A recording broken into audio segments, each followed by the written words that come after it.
404 area code. Who's this? Where you calling from? This is DSA Aaron in Atlanta. Oh, DSA Aaron, a long-time IMer. DSA Aaron in Atlanta. What's going on? I called in a couple weeks ago to talk about that candidate, Gabriel Sanchez. Yes. We just had a electoral meeting yesterday on Zoom about it, and it's like the first time I've actually got to meet him and listen to him talk. He is amazing. I just wanted to say that, but he is actually doing really well in the early voting right now. Like surprisingly, because the candidate he's going against is like a corporate Democrat that. She's not involved in, like, nobody even knows, like, the people we've canvassed, nobody even knows who she is because she's just backed by a big money donor, and she, like, backs Republicans constantly on stuff, so she's pretty terrible. And where he lives is, where the district he's in is, like, a Cobb County district, which is very Hispanic population, and Gabriel is first generation from Colombia. His parents are from Colombia. So he is really doing great in the polls right now. They're surprised, actually, because, usually early voting is older people, so they didn't think he would be doing that well. But I was going to pull up the numbers. I didn't think I was going to be the first call in, but I ended up being the first call. So you're all good. It's probably my bad because of you're good. The voicemail. Y'all have been great today. The interviews have always been great, but thanks. He is doing very well. I just want to reiterate how well he's doing. He might be. We've never had anybody in the Southeast, especially Georgia, no candidate. There's never been a DSA candidate that's ever won. Nobody. And if he wins, which a lot of people are thinking it might be likely how well he's doing, that he'll be the first DSA candidate in the Southeast period.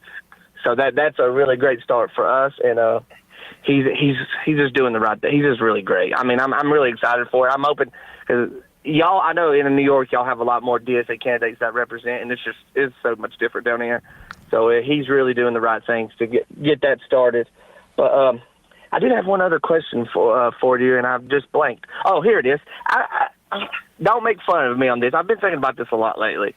With everything going on with Palestine and everything like that, and how bad Biden's been on it, and how bad Trump's just terrible. Period about everything. So would it be crazy? And I know it is crazy. Would it be crazy for Bernie just to be like, "Hey, I'm jumping in right now"? Would it be crazy?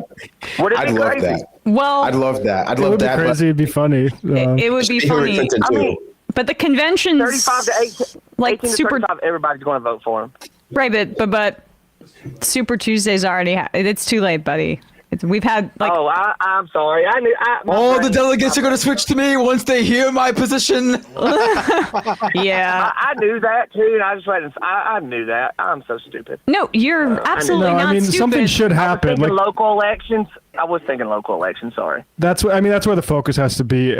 Because I think people have to start organizing and fighting for issues and creating lists of people who will help you, organize in the future for the reality that Biden might lose. That's what I'm scared about because how it's sounding like a lot of people my age and younger are not going to vote for Biden. They're not. They've already said I cannot support a person that supports genocide. And there's a certain type of person who will say, like, people like you who are putting in the work should be spending their time trying to get people to vote for Joe Biden, and I just think that's a waste of effort. That's not actually the best use of people's time right now. I can't tell people to vote for somebody that's a genocide supporter. I can't. Yep. It's not morally right. Yep. So, I mean, get people to vote for good local and statewide candidates. That's where it matters right now. That's where the focus should be. You're right. Yeah. You are so right about that. It's and Georgia is definitely on the upswing in that we are definitely turning more purple than ever.